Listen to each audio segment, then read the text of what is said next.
Namaskar, everyone. Welcome to our moon circle tonight. I am going to take just maybe 1 minute. There's always a little bit of a lag, and also my phone just doesn't want to be straight today. No matter how I prop it, it wants to be all crooked for some reason. So we're just gonna roll with that little bit of crookedness today. That's all right. But we are going to wait maybe just 1 minute while everyone starts to sign in. I am going to also pull up my notes here for our moon circle tonight, so I make sure that I don't leave anything out. See, it just keeps moving. I don't know what the deal is. That's why I was even a couple of minutes late signing in, because I couldn't get it to set up right. I'm just going to have to leave it at that and call it good. So if this is your first time tuning in, welcome. If this is the second, the third, the fourth, the 100th time that you're tuning in, welcome. But especially if this is your first time, I just want to take a moment to introduce myself. My name is Vina Lene Rachel. I am a moon priestess, an intuitive, and a voice of the divine, if you want to call it. That's what Vina is. That's my spiritual name and what it means. But I am a channeler, and I do like to tune into the moon and astrology. And I've been hosting these free moon circles online for quite some time now, somewhere between 4 to 5 years at this point. And I host as many of them as I can. I don't miss very many. I try to tune in no matter where I am. Tonight I'm coming to you from my bedroom, just like our last moon circle, just because I'm here at home and my son and my husband are kind of wandering around the rest of the house. So I've just isolated myself here in my little corner of the master bedroom so I can attune into the moon with you tonight and share some more information. And I just want to say hi really quick to the people that are saying hi. Hi, Lisa. Hi, Carissa. Hi, everyone else that's starting to tune in. By the way, feel free to utilize the chat as you need to if you are here live. Part of the reason that I host these moon circles in the ether is to reach as many people as possible and to create community, to create especially an online community where all of us can come together strictly because we love the moon and we want to learn more about it, or maybe we're just curious about the moon, but we're all coming under a common roof for the same purpose. And so feel free to use this chat to get to know one another, to share information, to share anything that's coming through, to voice anything to me, to ask any questions.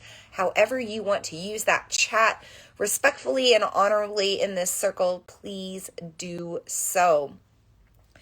So tonight we are underneath a Pisces new moon, and we'll talk about both the new moon and what it means to be underneath the influence of Pisces energy. We'll also touch base on Pisces season, which we just entered into yesterday, one day before this moon. We're also going to talk about Mahashivaratri, which is celebrated currently in Hindu tradition and on the eastern side of the world. We'll also talk about the Vedic astrology of this moon, or the moon from the Eastern astrological perspective. I'm going to share a breathwork practice. I'm actually going to share 3 breathwork practices with you tonight, and we will discuss the tarot reading that I pulled for this moon.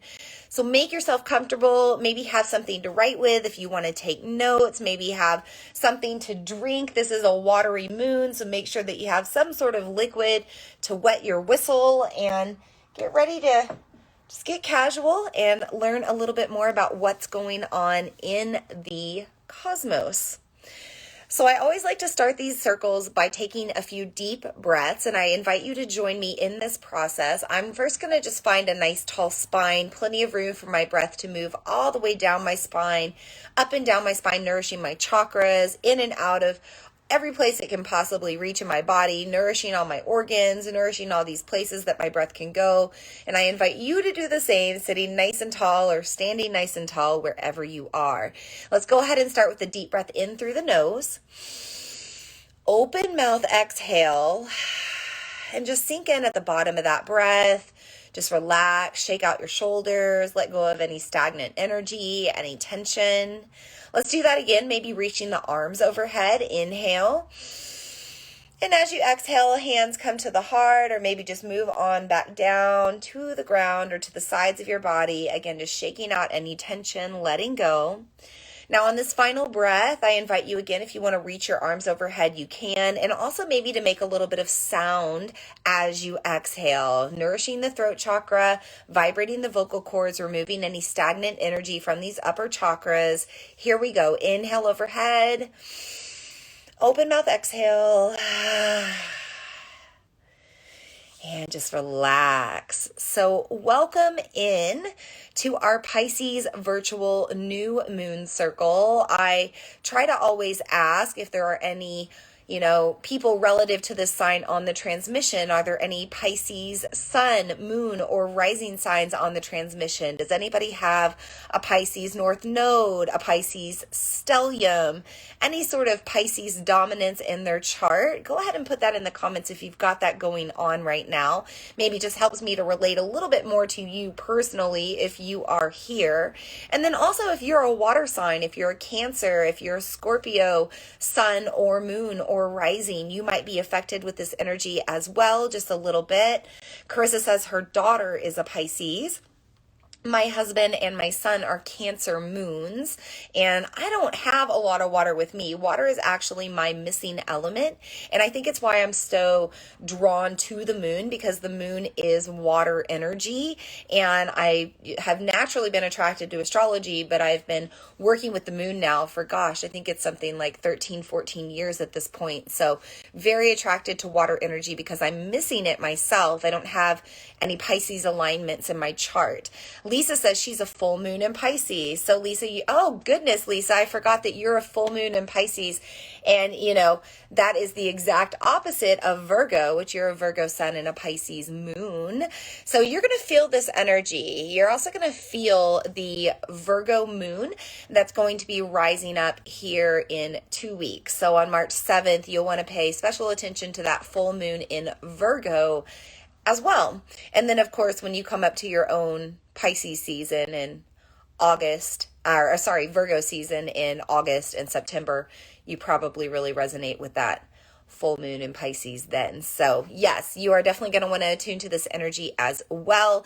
And Carissa, you'll probably want to tune in for your daughter. So let's talk a little bit about the new moon. Before we move into Pisces energy, let's just discuss new moon energy. Just in case this is your first time or you're a beginner moonie, you're just kind of learning about the moon right now.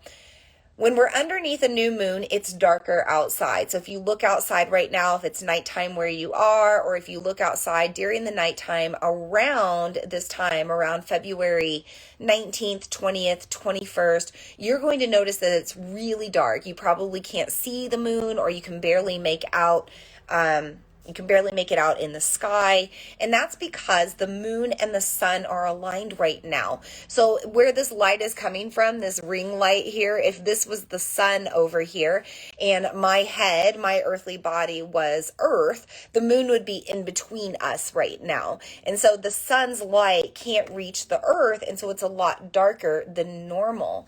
Now we as living beings, as human beings, as beings living on this planet Earth, we operate with the sunlight. Our circadian rhythm functions off of sunlight. So when we're in the darkness of the new moon, we actually feel more tired than normal. We're more lethargic. We're less motivated to do things. We really kind of want to just chill out.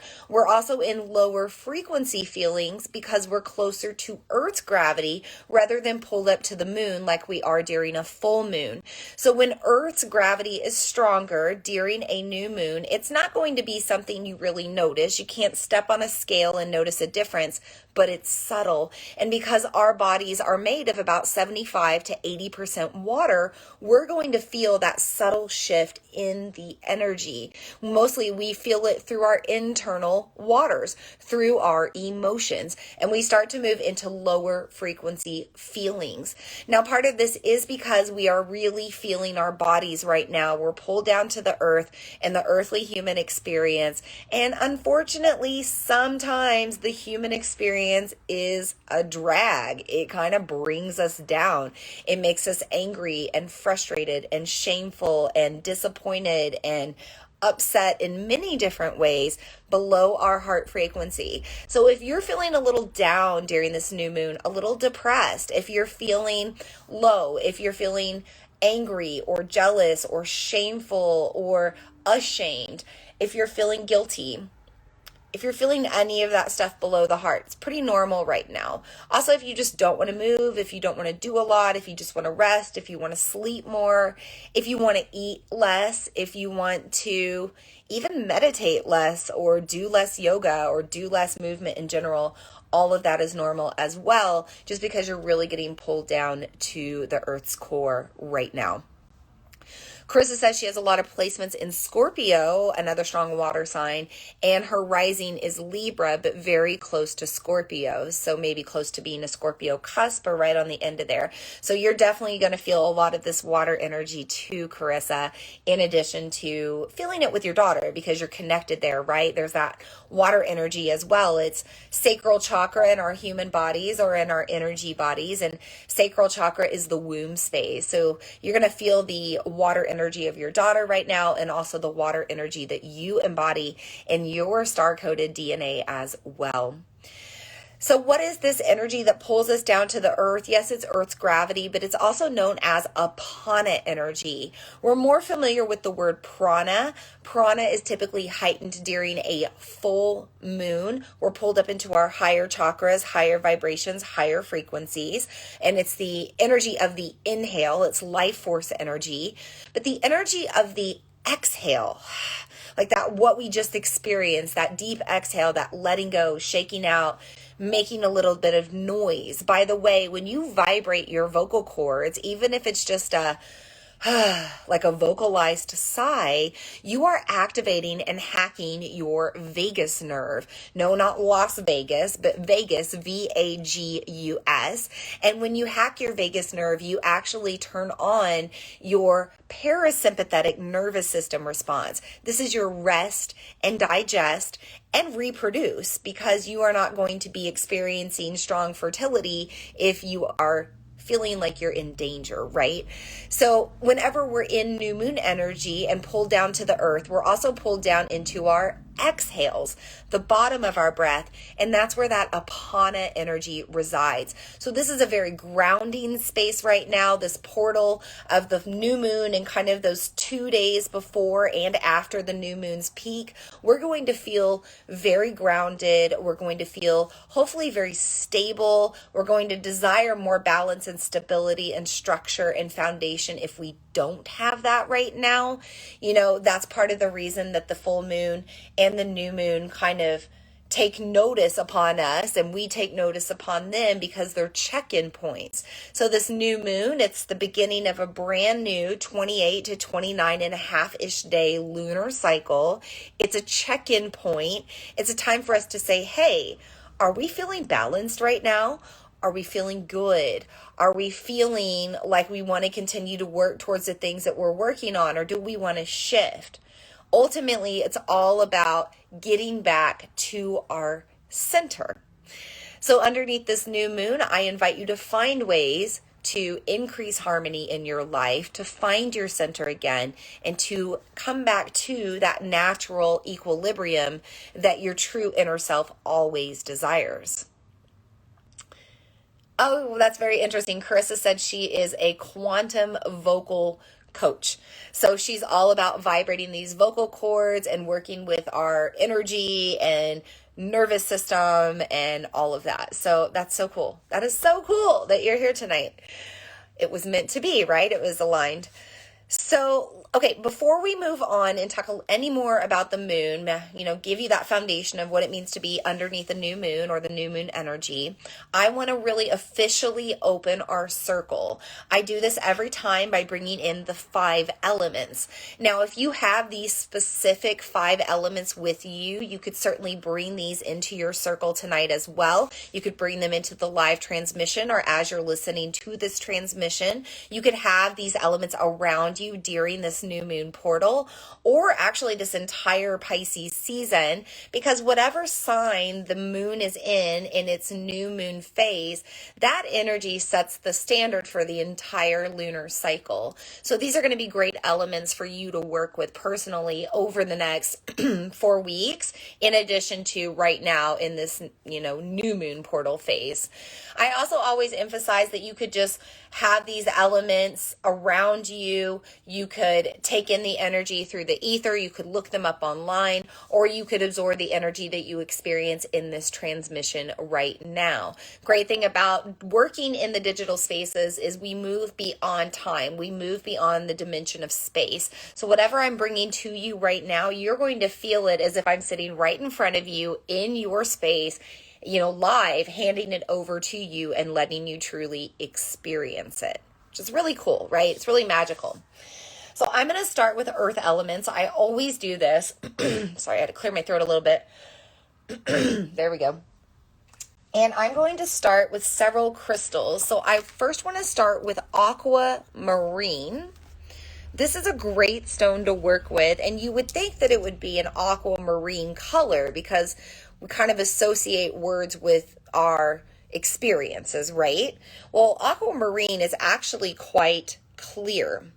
So you can see that it's almost like a cloudy gray transparent stone. So here's one example of it, a little bit bigger, but it's got a little bit of white or opal sheen to it, a little bit of a milky sheen to it. And I've got some smaller ones here. These are also aquamarine. So again, kind of that same milky, clear, white, grayish, tannish, beigeish color. Aquamarine is a very powerful healing stone. So this is a time of healing. We are moving into the second lunar cycle of the lunar year. We are preparing for springtime. This will be what arrives next as we move into the next season of Aries, or the next new moon, and it'll be in Aries. It's an entirely different energy. It's the energy of fire. It's the energy of go-getting and taking action. And we can't take action on our goals, our dreams, our intentions, our desires if we don't feel well. If we're not happy, and if we're sick, we're definitely not happy. So we need to focus on healing right now. And in fact, in Vedic astrology, this moon is in the star of 100 healers. This is a strong, potent energy for you to heal on all levels. So if you're looking for a crystal that supports healing, you might want to look into using aquamarine in your life. Now, you could also maybe put this in your bath water and soak with it, or have it, in your shower with you as you're cleansing. Maybe have it in your pocket, hold it while you're meditating, have it in your creative spaces, have it where you're taking your medicine. I always put aquamarine in my medicine cabinet. And so any vitamins, any supplements, anything that I'm taking for medicinal purposes, I have aquamarine around it. Even things like my natural toothpaste and mouthwashes. I'm a pretty natural person. I don't buy a lot of things off the shelves. I make a lot of things. So I have my crystal energy there to enhance that healing. Now, I also encourage you to use turquoise, which is actually the turquoise color, right? That's what I'm wearing around my neck right now. I do have a couple of other stones here, this nice little turquoise sphere, and then I have this turquoise point here. So these are both the point, there we go. The point I'm actually going to put to you. Anytime we have a pointed crystal, it enhances the energy. So if I point this point to you, I'm concentrating the turquoise energy to you, the healing energy. And then you can also find, turquoise in a lot of different shapes, not just these shapes. And it's going to heal on all levels as well. It's a really potent stone for generational and ancestral healing if you're looking to dive a little deeper into your healing journey. Can I say the word healing and heal anymore? Okay, I don't have it with me, but I also suggest that you might want to work with ocean jasper right now if you're dealing with anxiety.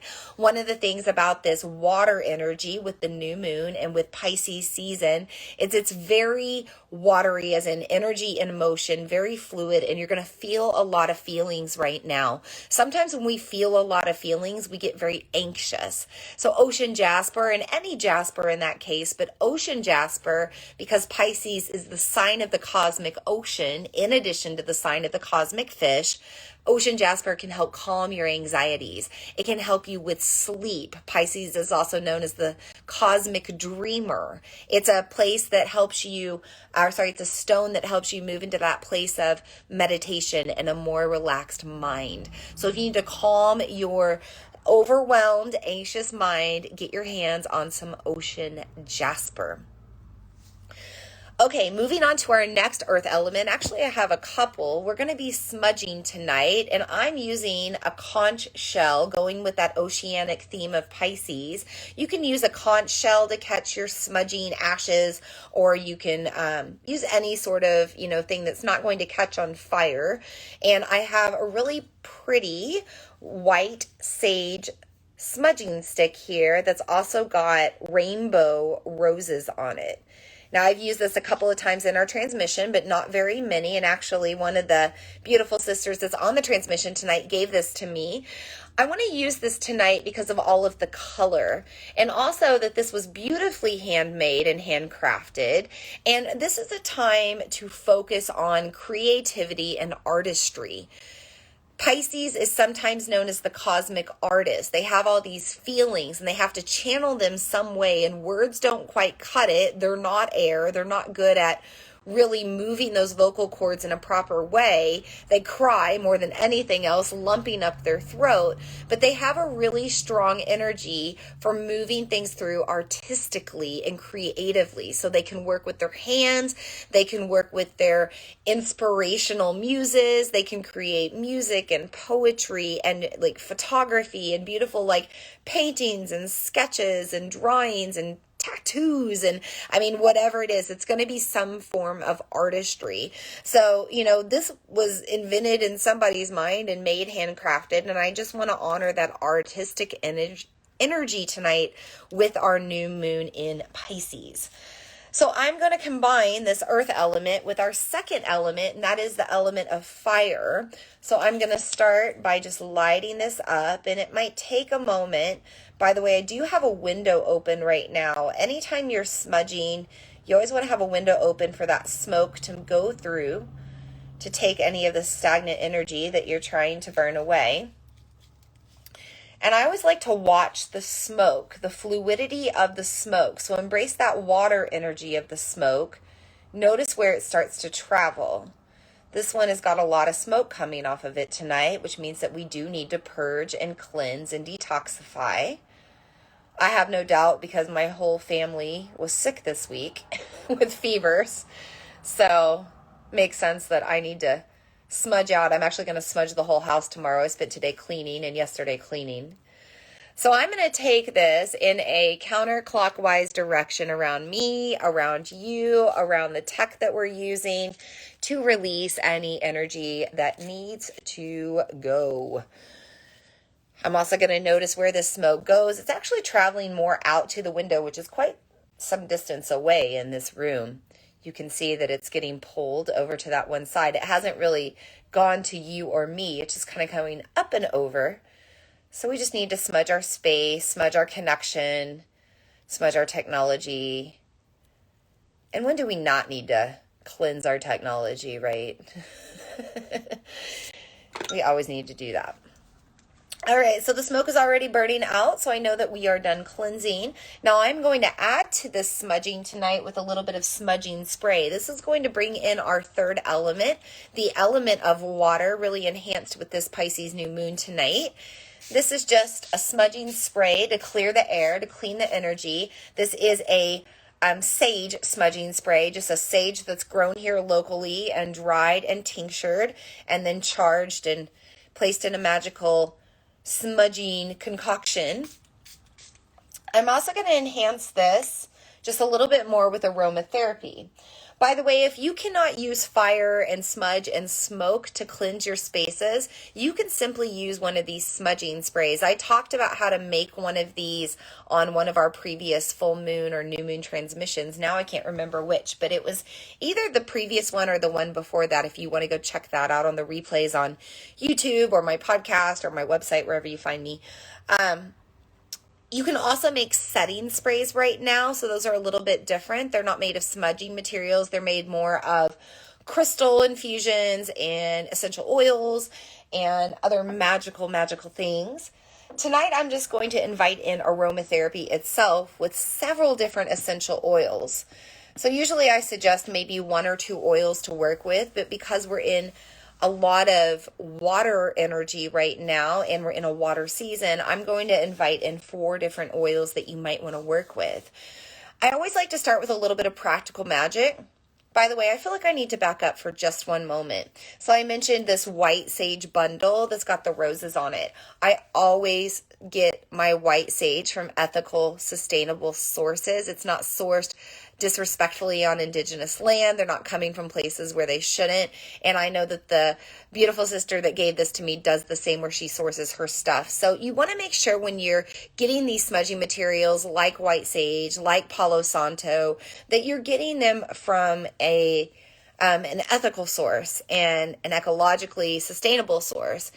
You know, all of these things are getting very trendy right now and very popular. And with that becomes a supply and demand. And with that becomes a lot of toxicity around the harvesting of these beautiful sacred materials. So we just want to make sure that we're sourcing them sacredly, we're using them sacredly, and we have proper intention when we're using them as well.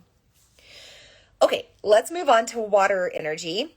And I always like to do a little bit of practical magic, as I mentioned. So the first 2 oils I have are some of the easiest oils for you to find in whatever brand you choose.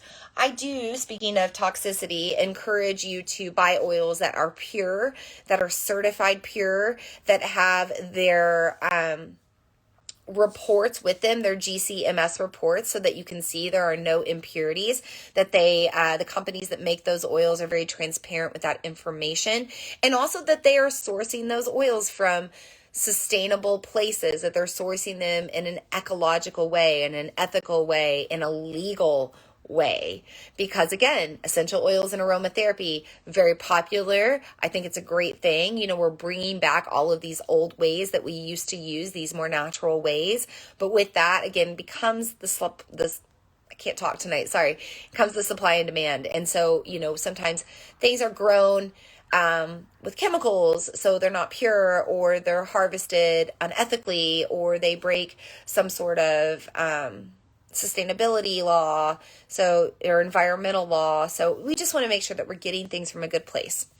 My oils, for the most part, come from doTERRA. So the oils that I'm suggesting to you tonight, they're all doTERRA bottles, but you can get lavender and peppermint in a lot of different brands. These are the first 2 oils that I suggest you work with tonight. The first one being the lavender, because it is the oil of relaxation. It's a very common oil used to help down-regulate your energy. If you need to connect more to that apana energy, if you have heightened prana and you need to ground, if you need to rest more, if you have insomnia, if you need to focus more on your meditation and your spiritual practices, or you're just trying to get a quick nap, maybe you just breathe in a little bit of lavender, or throw it in a diffuser, or dilute it with a carrier oil and rub it on your spine or your feet or your hands. The feet, by the way, are root chakra. That's where we connect to rest and sleep and apana energy. And I love lavender because it's also safe enough to use on littles and on babies, as long as you're using it diluted and literally 1 drop with a whole lot of carrier oil. When you're using oils on littles, you want to be very cautious. Only use the ones that are safe, and always dilute. In fact, until littles are a little bit older, I don't suggest that you use lavender, speaking of fevers, unless maybe your little has a fever, or they're just not sleeping well, they're really struggling. Otherwise, maybe just throwing it in the diffuser, because babies and littles up until the age of even like 4 to 6, they're very sensitive. They're very very in tune, kind of like this Pisces energy. And sometimes just breathing it from the diffuser, like one drop in your full diffuser, is enough to take effect. So if you need help, or people in your family, friends need help with sleep, rest, grounding in, relaxing, soothing anxiety, down regulating energy, try lavender. I'm also going to suggest the peppermint because it's great for unlocking any clogged up emotions. Okay, this is the oil of buoyancy. By the way, we don't want to use this one with littles. We don't use peppermint with babies or littles. I even take caution using it with my little guy who's almost 4. In fact, I use like Japanese peppermint, heavily diluted if I need to, or something a little bit more supportive. Peppermint, however, for adults and for non-littles is great, not only to open up the respiratory system, to open up that throat, get rid of those lumps, help the emotions move through, but it unlocks things deep, deep down inside as well. It's going to rise everything up. We are in the season of Pisces. We are in the new moon of Pisces. This is the sign of the ocean. We want to think about bringing things up from the bottom, bringing things up to the surface, airing them out. So if you need to do that, I highly recommend peppermint. This is also a great oil for respiratory health, throat chakra health, and we are in a season when those things are challenged right now. By the way, if you live near Ohio or you're affected by the train derailment, you might want to be breathing in some more oils than normal, including things like peppermint, eucalyptus, lavender, citrus oils like lemon. You really want to make sure that you're supporting your respiratory system to detoxify right now as much as you can. And I'm sending so much love and healing and recovery and just all the positive vibrations I can to anybody that's out that way experiencing that, because I cannot imagine it's got to be pretty awful. So we are going to send love to all those experiencing that right now. Okay, I've got 2 more oils for you. Speaking of dreams and relaxation and sleep and Pisces energy, vetiver is another great oil to use. Vetiver is the oil of dreams. It helps you to tune into your dreams more. Maybe you dream a lot, but you don't, or you dream vividly, but you don't remember well, or you don't connect to the actual meanings of the dreams. Or maybe you have true meanings in your dreams, or things feel very real or very purposeful, but you have a hard time really believing it or connecting it into your reality. Maybe you suffer from a little bit of a nightmare, or you're just not dreaming well. I suggest working with vetiver. Now again, this one could go diluted on the bottoms of the feet. You could also throw it in your diffuser. If you are extremely diluting it, again, 1 drop or just like 1 drop in a full diffuser, this one can help with littles as well. Although I would suggest maybe trying Roman chamomile first with littles over vetiver, but vetiver is a nice backup oil as well. And chamomile is really nice right now. You know, I have tea next to me right now. I have a green tea, a lemon ginger green tea for detox. By the way, it's not like a detox tea. It's just literal like Chinese lemon ginger green tea, just to support my gut health and my stomach. But chamomile tea can be really nice right now if you're struggling to sleep, for adults and for olders, non-littles. But Roman chamomile is an oil that's super gentle for littles and can be great in the diffuser or diluted as well. Okay, finally, clary sage, not for littles, not for pregnant people, but great if you're on your cycle right now. And many women bleed with the new moon, and many moons ago, traditionally, before we had technology, before we had artificial lighting, and women came together more in a village setting or a traditional community setting, nearly all women bled around the new moon. If you are bleeding during this new moon, you might want to use clary sage. You could put a drop in your bath. You could rub this diluted around the womb space or the low back area, especially if you're dealing with some cramps right now. But clary sage helps the uterus to contract, so it helps you to expel, get rid of what you need to, and detoxify and release. That's also why you don't use it if you're pregnant, and you certainly don't use it with littles. It's just too strong for that.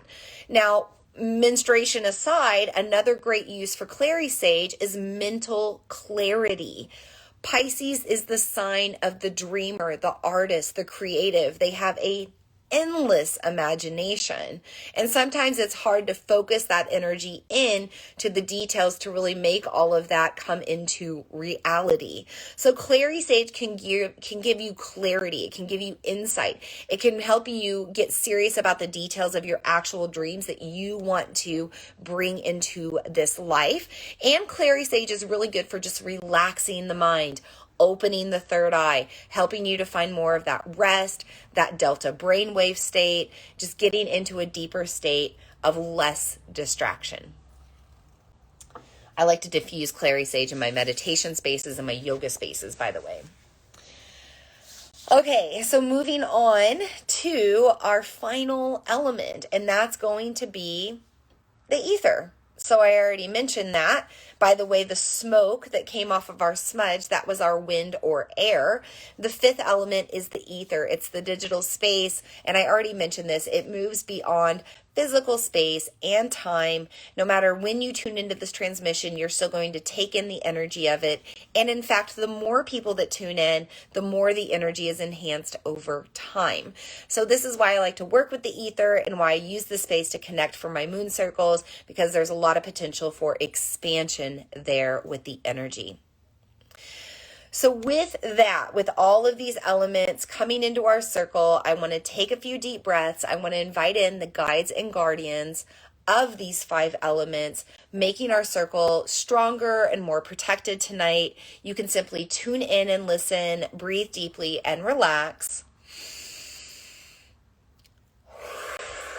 I'll start by inviting in the guides and guardians of the East with their element of air. Fresh breaths of a new moon and new beginnings, helping to encourage us to move through the winds of change if we need to shift and redirect our energy. And also listening to the whispers of the wind, of the cosmic wind, and in our inner ear. The ancestors that whisper to us, our guides and guardians that whisper to us, our angels and our protectors that whisper to us. We thank the guides and guardians of the East and their element of air for being in our circle tonight.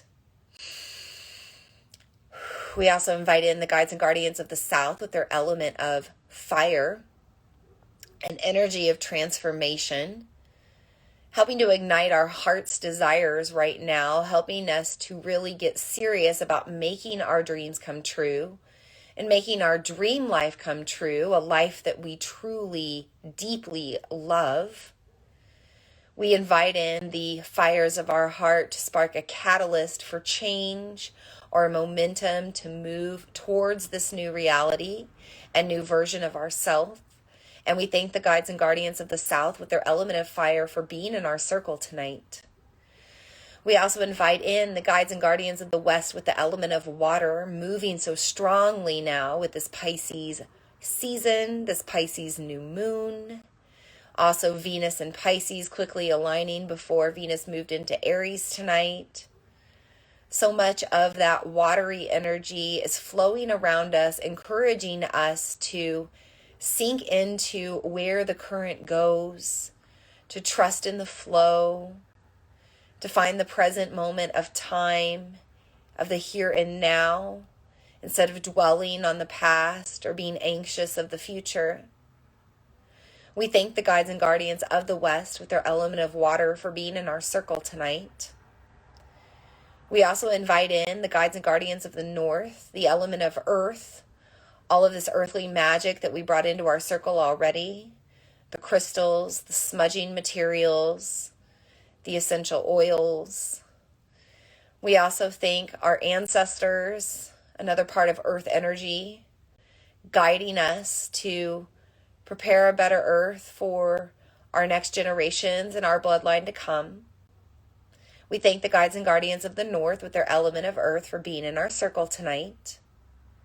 And finally, we invite in the guides and guardians of the fifth element, the ether, the spirit realm, the Akash, all that ever was and all that ever will be, all of our protectors, our cosmic beings and races, our archangels, our angels, anything else that needs to be here, source energy. We invite it in, and we thank the guides and guardians of the ether for being in our circle tonight. With that, our circle is guided and protected and open even more. I want to dive into talking a little bit more about Pisces season. Pisces, I mentioned, it's the sign of the cosmic fish. It's usually depicted as two looping fish, one swimming down, one swimming up. This is the symbol of the ups and downs of life, the flux and flow of energy, the highs and lows of our emotions. All of this is felt underneath Pisces energy. It's about balance, right? We can't experience happiness if we've never felt sadness. We can't experience prosperity if we've never experienced loss and lack. We cannot experience love if we've never experienced negativity and hate. Life is a duality. It's never going to be perfect. It will sometimes be balanced, but most of the time will be a constant toggle between the highs and the lows, right? So Pisces is an energy that feels strongly. Sometimes they feel really high, they're vibrating high, they're super happy, they're super in love, everything is fantastic, everything is awesome. Other times they're very sad, they're very depressed, nothing is working out, everything is going wrong, nothing's ever going to be okay. And then occasionally they're just mellow as can be. And that's not a rap on Pisces people either. It's just Pisces energy. That's the way it is. And part of this is because of nature. Now, when we talk about astrology and we refer to the zodiac is based off of nature. It's based off of the balance between light and dark, between sun and moon. And so right now, Pisces season lands right between winter and spring. Springtime arrives in Aries season. That's the next zodiac season. But right now, we're in Pisces. And we experience this with weather, right? Like sometimes it's super nice. This past week, most of the week, it's been really nice and sunny here, very spring-like. I even noticed yesterday there's some green grass trying to pop up out of the ground right now. But don't be fooled. We're in full spring because sure enough, winter is going to blast us. Not even a week ago, we had crazy winter ice and snow and whatever. So this is a tug of war with nature, and then internally in our own natural bodies, we feel a tug of war between that light and that dark, between spring, moving towards what's growing, moving towards, what we want to plant and nurture, our goals, our dreams, our intentions, more lightness, more positivity, the sun coming out, and then other times we're pulled towards our winter, towards our darkness, towards our stillness, towards times of nothingness, towards times of redirection or starting over. And that constant tug of war can get really exhausting. Okay? So Pisces is also known as the cosmic dreamer, and they're related to an energy where the veil is thin. So, they feel all of these emotions, this spectrum of feeling, and that is exhausting. But also there's a lot of feelings that they feel that we can't even put words into yet. We haven't described yet. So many times they channel it through their daydreams, through their imaginations, through their artistry. But other times they simply have to sleep on it all and simply process it and digest it and move it through. So this new moon and this season of Pisces, and we are in this season of weird, end of winter, you might feel more tired than normal, especially under a new moon in Pisces. But you're going to feel a little bit more lethargic, a little bit less motivated, probably until the full moon coming up in a couple of weeks around March 7th. During this time, your energy will wax and continue to increase, or your motivation might increase baby steps at a time. But overall, you might feel the need to slow down and rest a little bit right now. You might want to meditate more, meditate on your dreams, meditate on the steps that it takes to get there, think on things, meditate on things before you make big decisions. This is a time to slow down and let yourself be in a good state where you can move your energy in a proper way, where you can direct your energy and focus more in a way that's more supportive of, where your heart really wants to go. So sleep, rest, get downtime, meditate, do what you need to do to try to calm your mind right now and calm your energy. And you're probably going to feel a lot better if you do. If your energy's been feeling imbalanced, you definitely want to take rest. If you've been sick like my household, you definitely want to be getting a lot of sleep. My toddler, he's never been sick. Never. He turns 4 in 2 months. He's never been sick. He's never been vaxxed. He's never been shot up with a needle. I have no problem saying that to the public and out loud. I'm proud of that.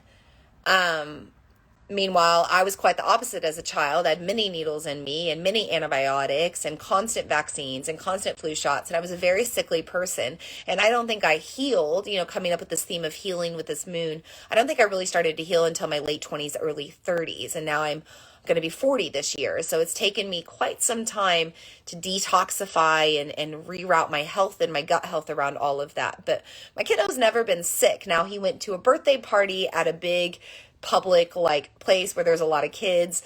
And within 3-4 days, he was not feeling so good. He developed a pretty strong fever. Now my husband developed a fever right away. I was fine. But yeah, with that, my little guy, he had to ride out this fever for the very first time. And, that was quite the experience for him.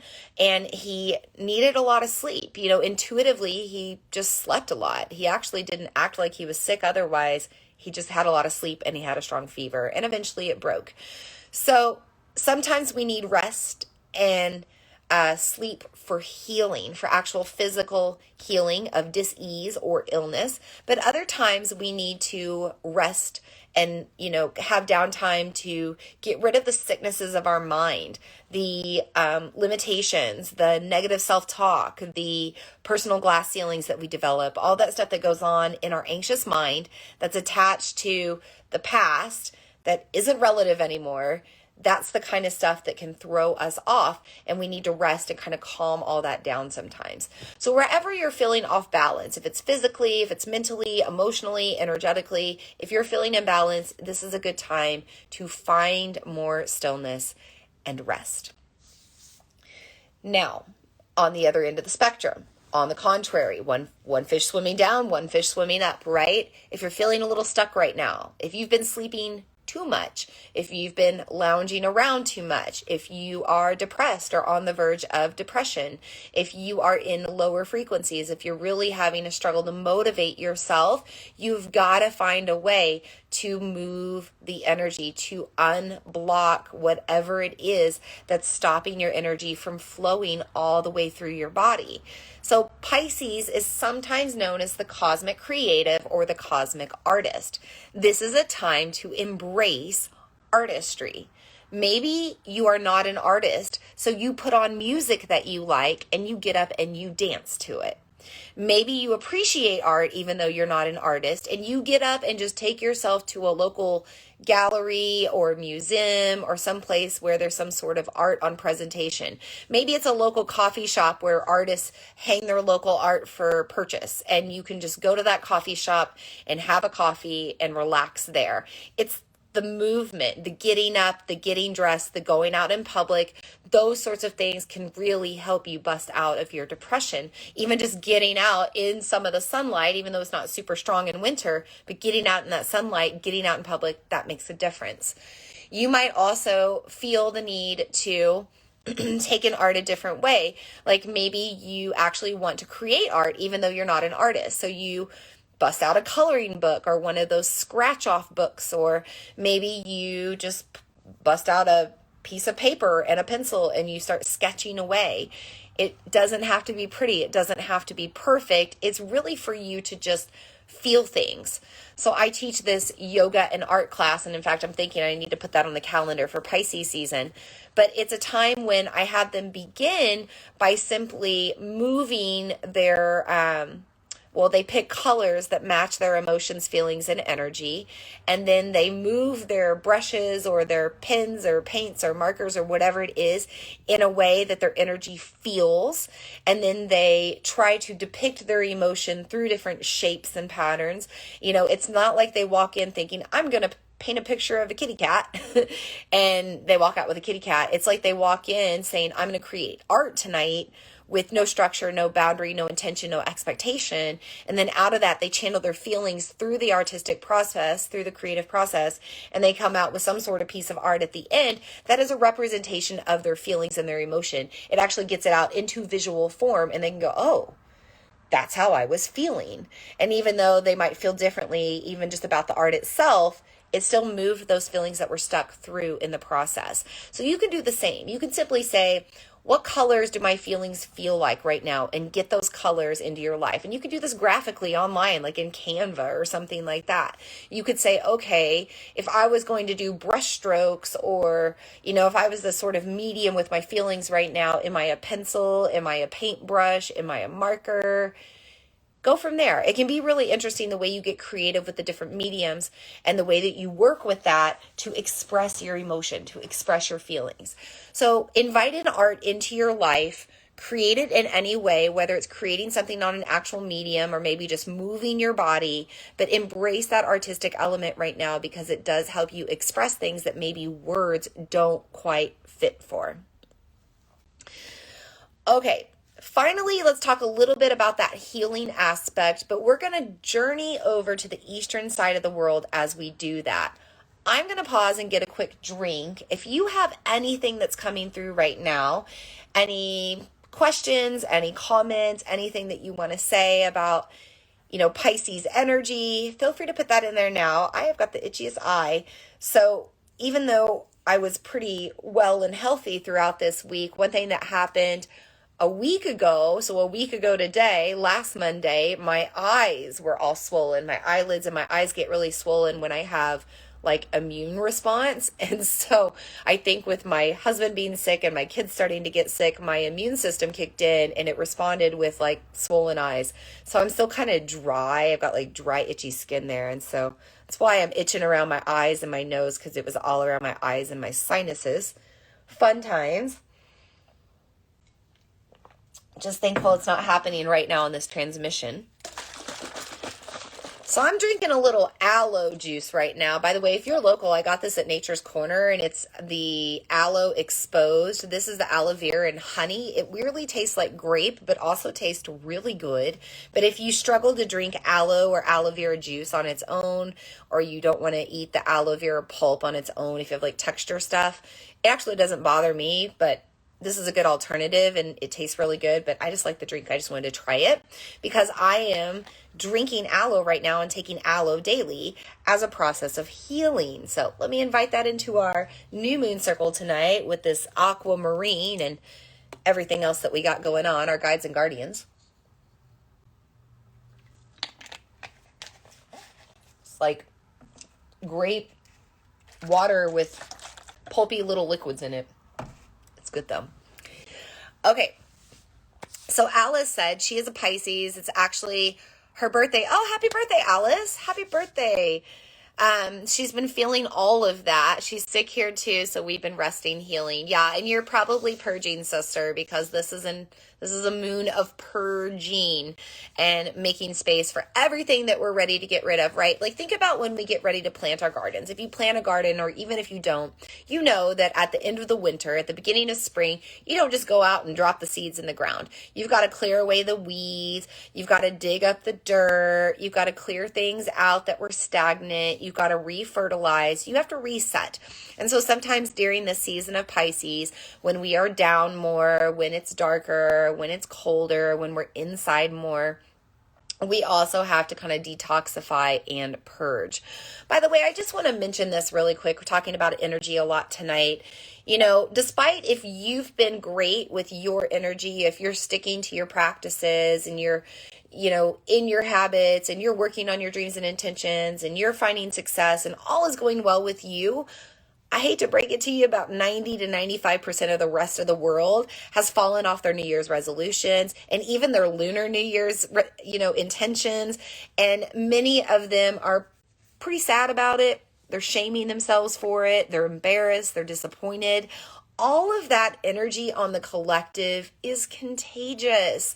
And especially now that we're in Pisces season, which is extremely sensitive, extremely empathetic and sympathetic, we're going to feel those vibes from everyone else around us. And we probably know somebody that's fallen off track. We probably know multiple people that have fallen off track.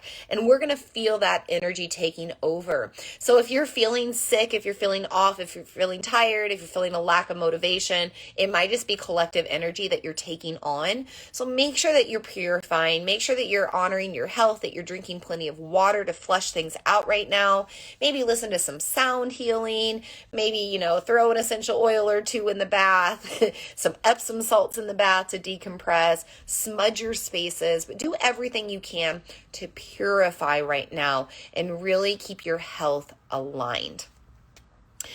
Okay, let's journey over to the eastern side of the world. Let's talk about Vedic astrology.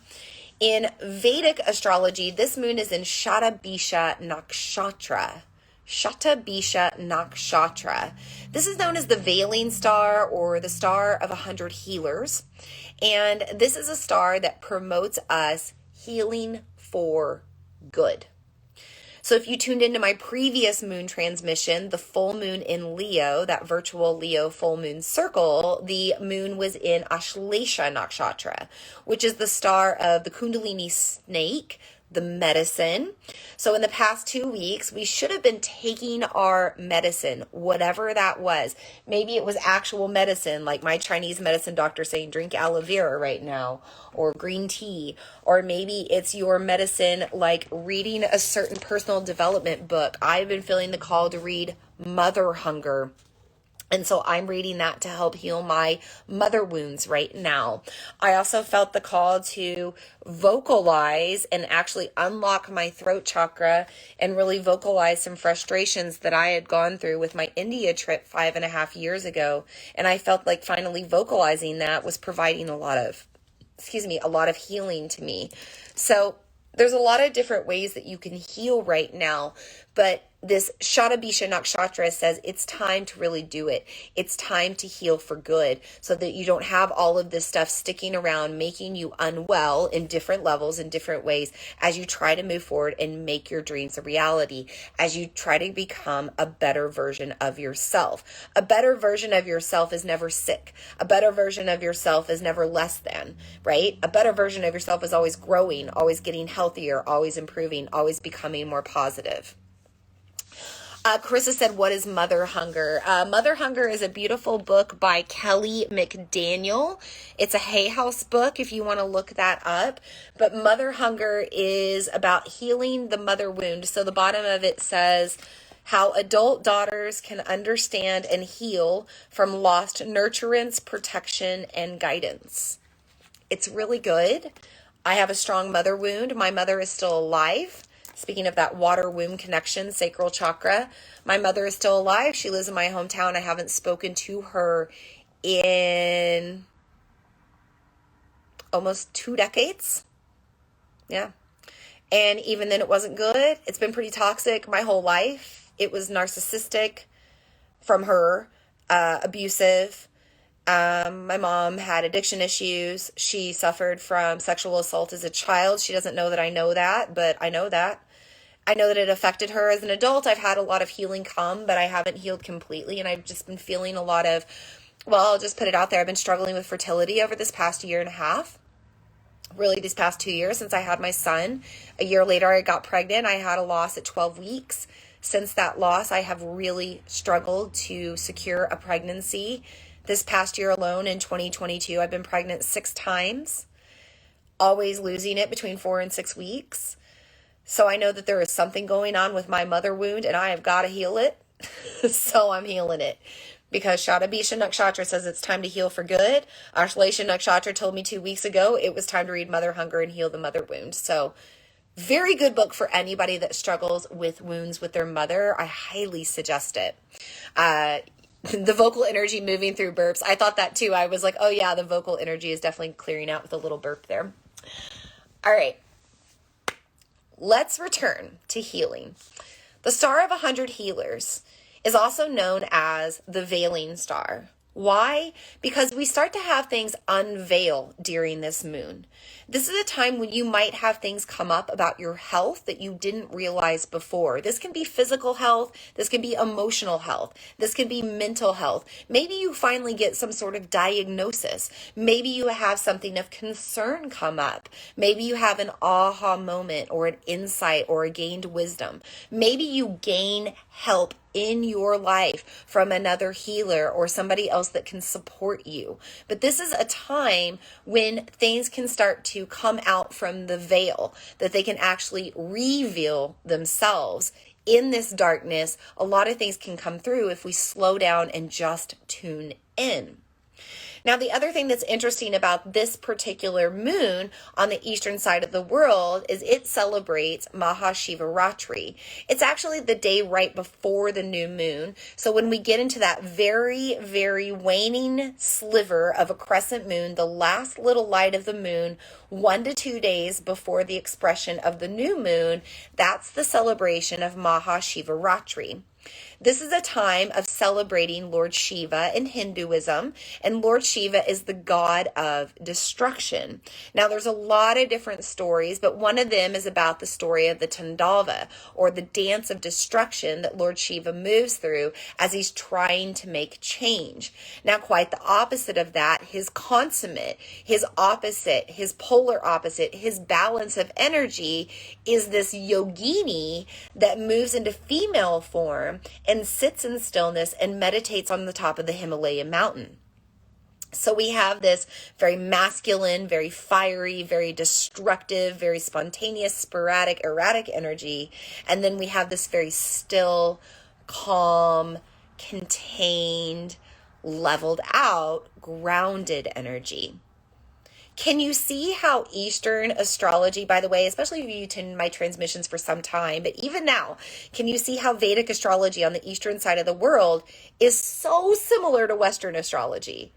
We have those ups and downs here, just like the polar opposites of the fish, the polar opposite of Shiva Shakti, Shiva Shakti, right? Male, female. Destruction, construction.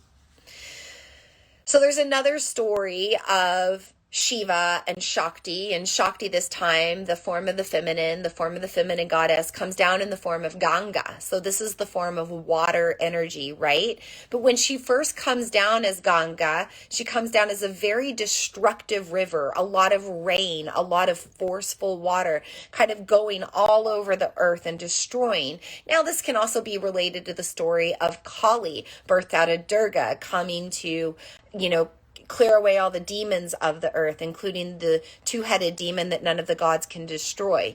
But in the story of the Ganges or Ganga, she's coming down as Ganga, the river, the rain. She's going everywhere. She's flooding everything. And then Lord Shiva sees the destruction and comes into the other form where he lays himself down. He finds more stillness. He doesn't turn into female form, but his hair, his dreaded hair, and his locks of hair go out to form containment around Ganga's flow of water or energy or emotion. And through that, we have the riverbeds and the different streams and tributaries of the Ganges River that's in India today. Now, going back to that story of Kali, destructive Kali going around, killing all the demons, but killing everything else in the process. In that story, Lord Shiva lays down in front of her. And as she's going through her destructive tornadic rage, all of a sudden she comes upon her lover and she realizes, oh my gosh, I need to stop or I'm going to hurt my lover, my polar opposite, my consummate. And she comes out of her rage and comes out of her Kali form and turns into the goddess and Shiva's lover. So the stories are the same, right? Different stories, different mythological stories, same message. That many times we have this destructive energy. It's within us. right? It's our behaviors, it's our programming, it's our mindset. It might be things in our, internal bloodline that we inherited in the womb while we were developing. It might be things in our generational bloodline, karma that we've inherited seed to seed, bloodline to bloodline, root to root. But we also have all of this stuff within us that we're also a little bit responsible for, okay? And we're dealing with all of that destruction and all of that emotion and all of that turmoil. And sometimes we need to take action with it and kind of contain it, or be a little bit more masculine about it, not so passive, not just, oh, I'm going to wallow in my sorrows, or I'm just going to let it all move through all the time and always be emotionally anxious and overwhelmed. No, sometimes we actually have to do work and heal. So this moon is inviting us to find our consort, to find our support, to find the opposite of what we are now to get what we need or what we desire to achieve. We need to be finding help. We need to be finding whatever it is. And it doesn't have to be a person, right? It can be information on the internet. It can be you calling on your angels and your spirit guides. But the answers will come if you will ask for the help. So if you are in a state of sickness, if you are in a state of dis-ease, if you are emotionally wounded, if you are working on family wounds that you no longer want to fester within you and your bloodline, it's time to get the help you need in order to find that new version of your life and of yourself. Okay.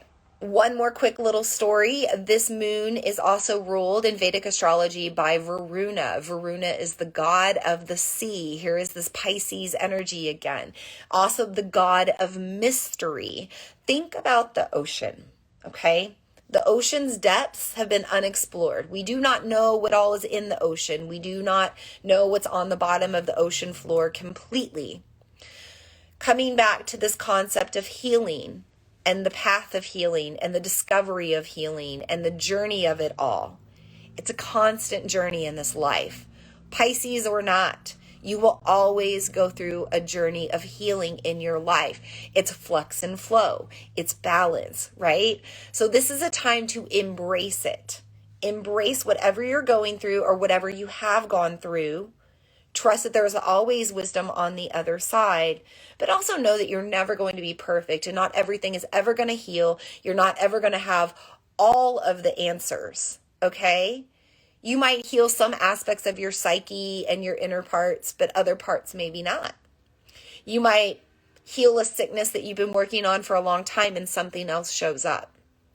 This duality of life is always challenging us so that we can work on ourselves and take that action and find that balance and come back into the in-between. There's not much else I want to say about the eastern side of the world. I want to bring it back over to the west. I'm going to check my notes really quick. But basically, we're boiling down to doing what you need to do. Take your medicine, right? Heal and get help to heal.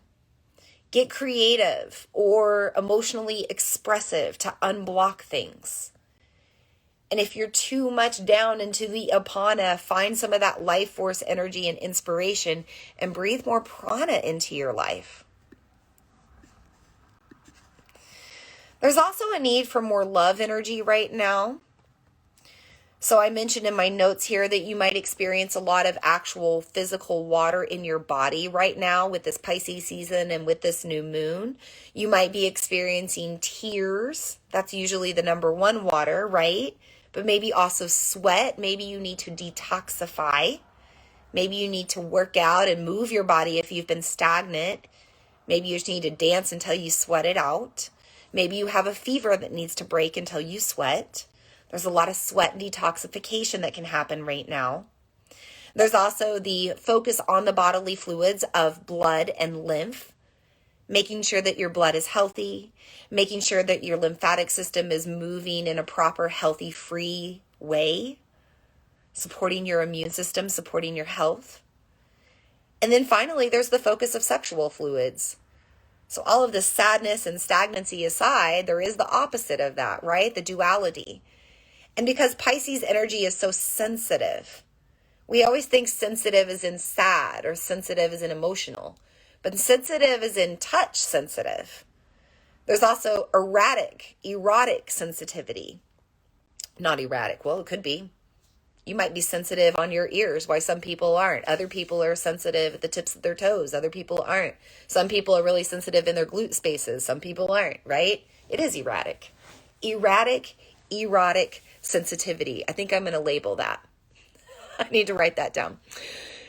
But you're going to experience that possibly underneath this moon. You might be really turned on and driven, because another label for Pisces is cosmic Cupid. We're arriving just at the end of Valentine's Day, right? This is the time when heart energy is expanded, heart energy is enhanced. And because of all these feelings of Pisces season, usually the heart is enhanced most of all. And love feelings are enhanced as well. So this is a time to get a little sexual if you're feeling the mood, but also just to enhance your love energy as well. You can get turned on for your dreams. You can get turned on for life. You can get turned on to your spiritual practices. You can get turned on to more self-care and self-pleasure. There's a lot of options there for you. You can get turned on to healing. Turned on to spirit junkie is what Gabby Bernstein calls it, right? Turned on to that spirit side. But wherever you're feeling this energy of sensitivity, make sure that you're going there, that you're feeling it, that you're processing it, that you're not stuffing it down and bottling it up inside. It's not going to serve you when you do that. So I actually that segues into the thing that I wanted to talk about, and then we'll do a breathwork practice. I actually heard this, I think today or yesterday, I can't remember. What is time? By the way, water is a representation of time as well. We're in this water energy. So if you could have $1 million today, or let's just make it easy because it's nighttime right now, right? If you could have $1 million tomorrow, so on Tuesday, on February 21st, if you could wake up to having $1 million, would you be happy? Would you have any worries? Would you be feeling good? How would you feel if you woke up tomorrow and you had $1 million? Now, let's bump that up. Let's raise the bar. Let's say that you woke up tomorrow and you had $10 million. How would you feel? Would you have any worries? Would you be sad? Would you be low frequency if you had $10 million tomorrow when you woke up? Thank you, Carissa, for being here tonight. Feel free to catch the replay. Yes, time to heal, Alice, time to heal. So most people are probably saying they'd feel pretty good, right? Now, what if, in order to have that $10 million tomorrow, you couldn't wake up on Wednesday? You only had that $10 million for 24 hours. Does it still have the same effect? Does it still have the same potency? This isn't a lesson about money and its worthiness and value and all that, but think about it. What's more valuable? Your life and the extension of it into an unknown foreseeable future, or $10 million in 24 hours? It really puts a perspective on the things that you can love in life, right? Now, there's always a polar opposite, right? Most of us, no judgment, myself included, most of us probably say we take life, the extension, right? The unknown final due date. We don't have to know that, but we take that life, right? Well, somebody I know said, I would take the $10 million because I think about everybody that it could help in my life. They were feeling very sacrificial. They wanted to be the martyr. And there's nothing wrong with that. But I want to point that out because Pisces energy and Pisces season can really be overwhelming. It can really take a toll on you. It is the time of peak sadness, sad season, seasonal affective disorder. It is a time when many people are low. They're experiencing, speaking of water, water is also related to money because it flows. Money flows one place to another, one form to another, especially now with digital currency. Money right now could be affecting mood because a lot of people are feeling the aftermath of their holiday spending. But yeah, think about that. Think about the value of your life. But also think about the sensitivity of that. If you value life, then you value other people's lives. And it's hard not to get caught up in that. It's hard not to be overwhelmed with other people's problems, or feel like you want to save everyone, or feel like you want to help everyone else heal. But I promise you, if you just focus on yourself most of all, that's not meaning to be selfish. Please be a philanthropist. Please give of your time, your money, your energy, your goods, anything that you can give when you can to those that are less fortunate than you. But when it comes to constantly empathizing and sympathizing, it can become so overwhelming that you devalue your own life. That you'd rather save all these other people instead of yourself. You've got to put on your mask first, your oxygen mask first, right? So tread lightly through this moon and this season. Be sensitive to others, but also set boundaries around your energy. Be protective. Let yourself be in a space of pleasure and joy above all else. Pisces energy feels all over the spectrum, but ultimately, just like anybody, they want to feel good. So prioritize people, places, and things that help you feel pleasure and joy. And create a life that's not just of your dreams. The utopian society isn't just in your dreams, it's in your reality. And you do that by working on yourself, healing yourself, working on yourself, raising your vibration, and then it just carries out naturally. It's not forced. You don't even have to try. I know we are coming up on our hour. I want to finish with these breathwork practices and then our tarot reading, and then we will wrap things up for good. Usually these moon circles take about 90 minutes. I like to talk. I'm an air sign. Speaking of Libra sun over here. And I like to talk. So I want to give you 3 breathwork practices. These are pranayama practices, and prana is the life force energy and the manipulation of it when we practice pranayama. So we want to be careful if you're feeling lightheaded, dizzy, off in any way, sick, if you're pregnant, if you're feeling off, don't do it. Don't do it, especially the first one. But if anything makes you feel off, just return to a breath that supports you. The first breath, you're going to find more apana energy. We did this at the beginning of the transmission.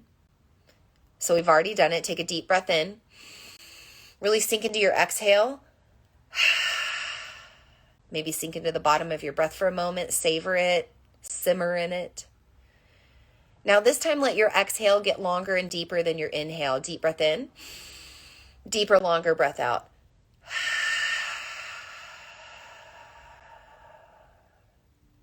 By the way, when you open your mouth, you breathe through your mouth, you open up your whole channel throughout your spine. Your spine is connected to your root chakra, which is that grounding apana energy. It's where it's embodied in your energy body. Let's do that one more time. Deep breath in. Longer, slower, deeper breath out.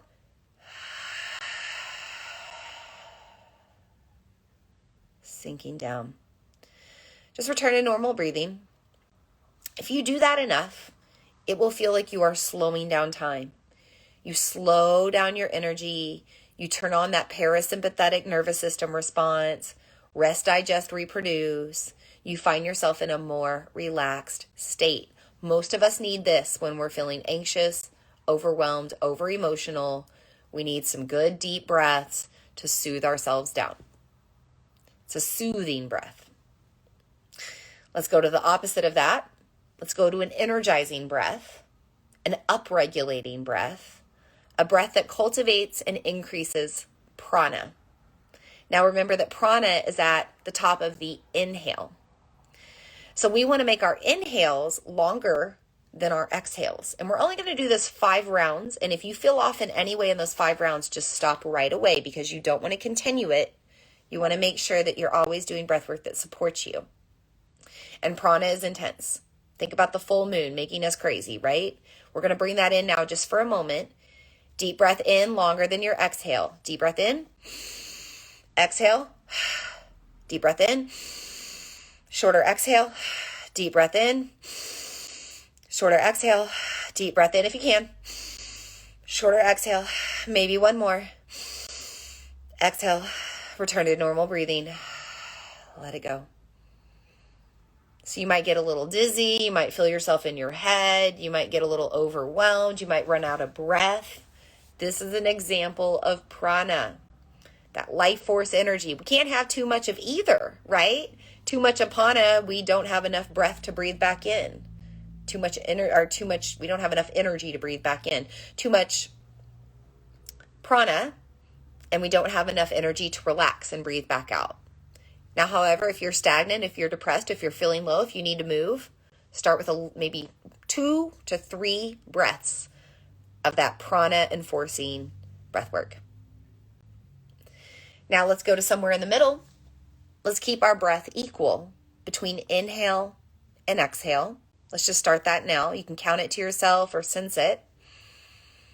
Equal inhales and exhales.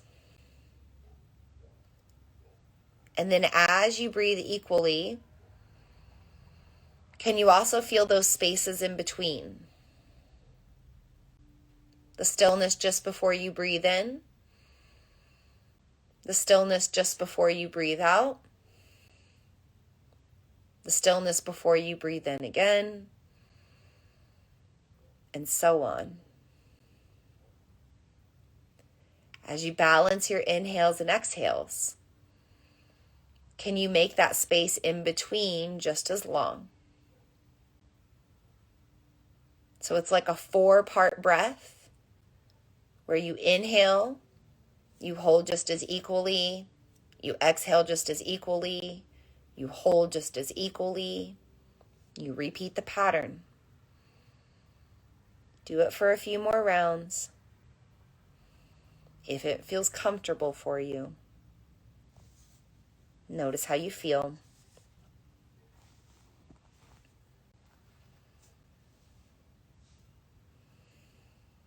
When you're ready, just return to normal breathing. It's when we breathe in that way, we slow down time and we find the present. Apana breath work, down regulating breath work, exhales longer than inhales, helps you rest, really down regulates, brings you down to the ground, grounds you into the earth's core. Prana breath work, up regulating breath work, inhales longer than exhales, energizes you, enhances your energy, helps to bring you up into your mind and your upper chakras. This other breath, 4-part breathing, brings you into the present. The spaces in between prana and apana, between inhale and exhale, where time stands still. New moons are always a time of rest. They're a time of stillness. They're a time of dreaming and sleeping and taking care of ourselves so that we're ready to move forward towards our dreams when the moon starts to wax and ignite again on day 3 or 4 of the lunar cycle.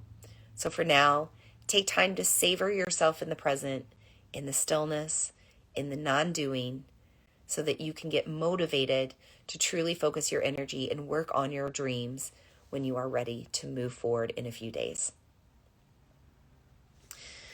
I would like us to finish with a tarot reading.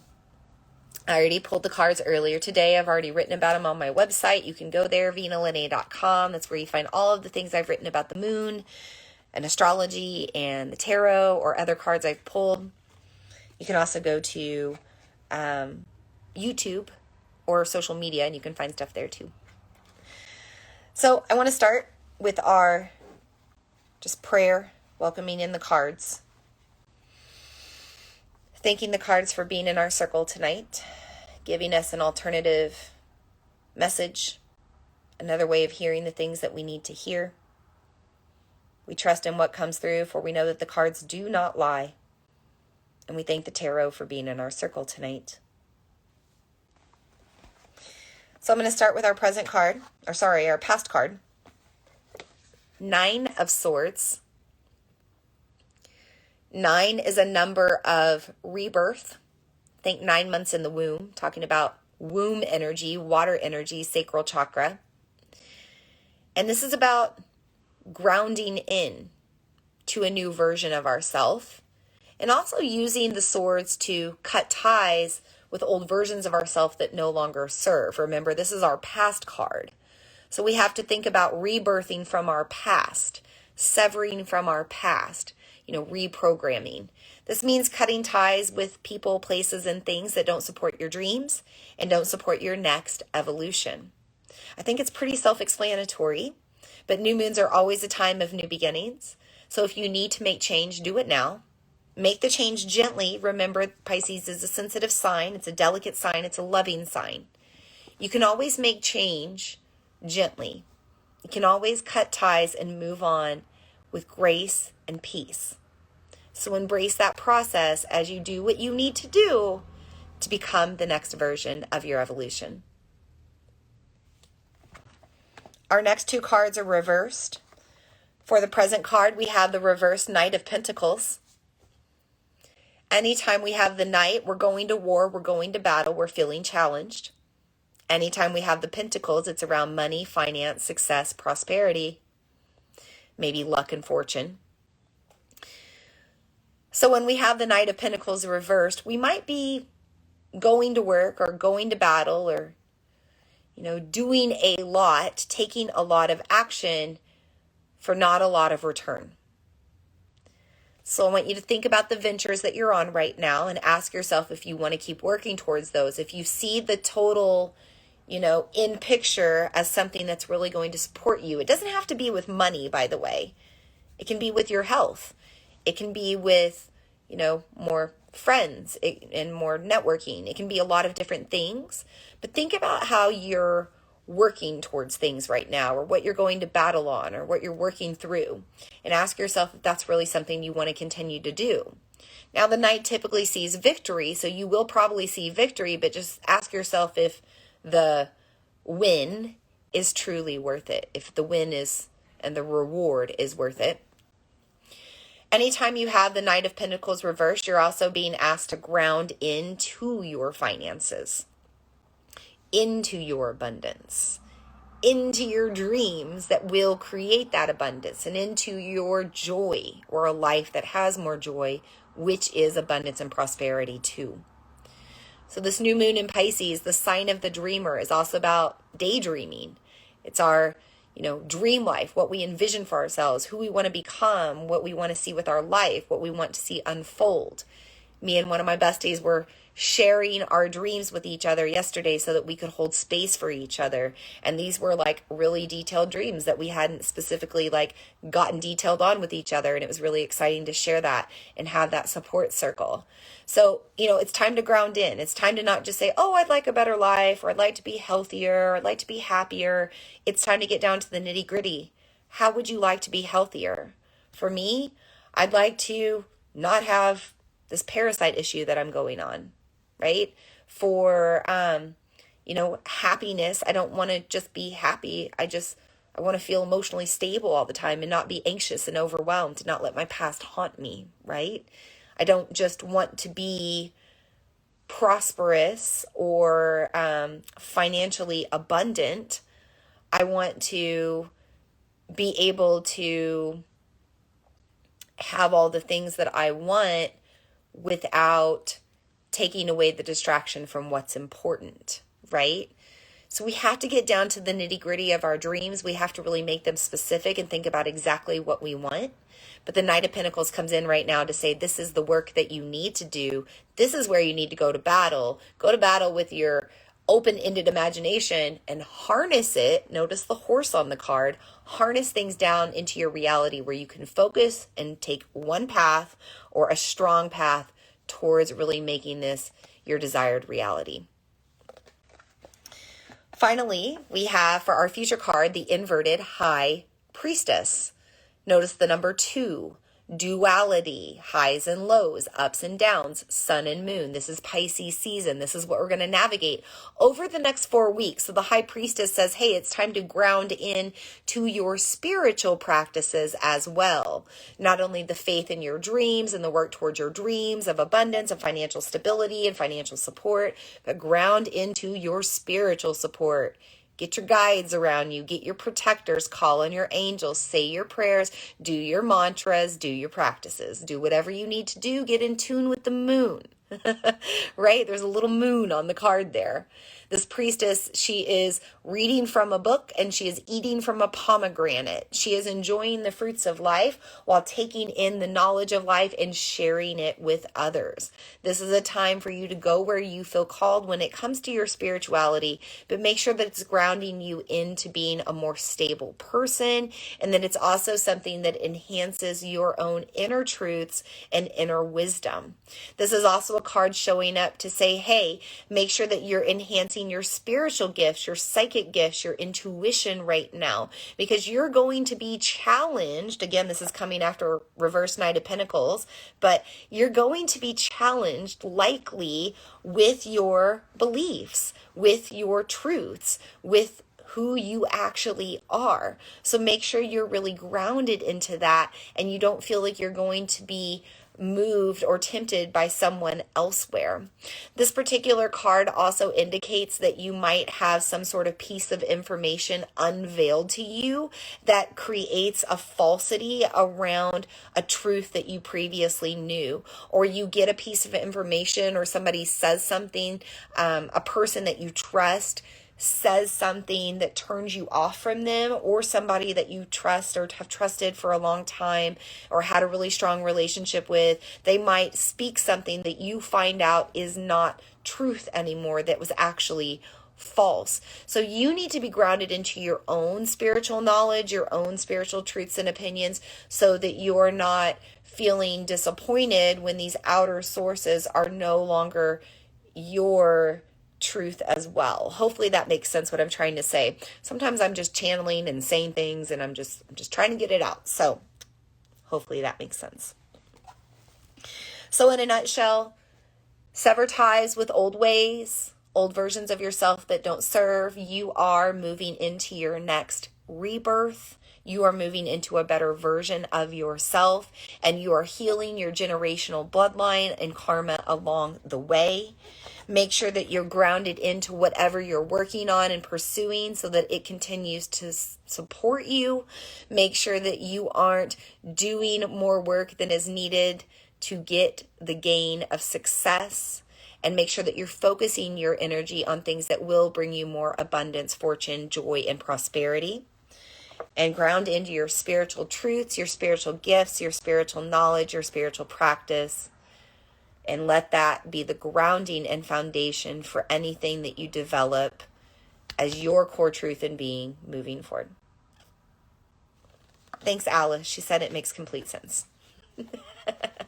Sometimes I feel, honestly, exercising throat chakra, sometimes I feel like on these transmissions, I am just blabbing, repeating myself, blobbity blab, blobbity blob. And then I listen to the replay and I'm like, ooh, that was good. That was good too. That was great. So it becomes very clear, but when it's coming out of me, it can be kind of jumbled. And part of that is because I'm channeling. I have notes, but I'm not really planning this. It's coming through me from source. So thank you for letting me know that it was clear. This is what I have for you, lovelies. This is what I have for you tonight, Moon Sisters, Moon Brothers. We are not going to do a prayer to release the guides and guardians yet. We will do that with the full moon in Virgo on March 7th. This is because the veil is thin with Pisces season. The guides and guardians are just on the other side whispering to us, and we want to invite in all of that nurturing energy to be with us as we journey forward through such a sensitive, emotional season. So let these guides and guardians of the East, the South, the West, the North, and the fifth element, the ether, be with you as you journey through the season of the cosmic fish, the cosmic ocean, and we will invite in even more guardians on the full moon to be with those that are already here, and then we'll release them all once we're done with that circle in a couple of weeks. So if you do not have anything else for me tonight, of course, please put it in the comments right now. If you do, I will grab just a quick drink of water, but otherwise we are going to sign off. Actually, I'm going to take a drink of my aloe juice since it's enhanced right now with these guides and guardians and all of these elements and all this protection. All this magic. I'm not seeing anything in the comments. Sounds like we are ready to seal our circle. Thank you so much for being here whenever you are here, whether you're tuning in here live tonight or whether you are catching the replay. Thank you for sharing this circle or the replay to anyone who needs to hear it, anyone that it would serve. Thank you for sharing this circle in your social media stories if you're happening to catch it, and you know that it will serve others if they hear it as well. Just thank you for your support as always, helping me to live my dream, which is the dream of making a living, sharing with you information about the moon, the stars, the metaphysical, and more. I truly live in my joy doing this, and I just want to say thank you for always being there and showing up and helping me to be seen and heard so that I know that this is the path that I need to continue to go down. Thank you, Tiffany. Thank you, Lisa. Thank you, Alice. Thank you, everyone. Carissa, thank you, everyone. I'm sorry if I missed anybody. There were several people that popped in and out tonight. I'm scrolling through. I can't catch them all. But thank you so much for every one of you that were on the transmission tonight. Thank you to all those that tune into the replay. We will meet again on Tuesday, March 7th. That's when we will meet at the midpoint of Pisces season to celebrate the full moon in Virgo, the sign of the cosmic priestess, the sign of the cosmic perfectionist. I can't wait to share all of the information with you about that Virgo full moon. But until then, if you need to reach out to me, feel free to message me on social media or email me at Vina at what? Oh my gosh. What is my email address? It's my business one. That's why I can't remember it. I believe it's Rachel@VinaLene.com. But you know what's even better? Message me through social media. That's where you're going to find me the best. So if you have anything during this time between now and the full moon, feel free to send me a DM on social media. And until we meet again, may we all be happy. May we all be healthy and heal for good. May we all feel safe and know peace. And may we all feel loved, be loved, and love one another. And so it is, and so it is, and so it is. Blessed be. Namaste.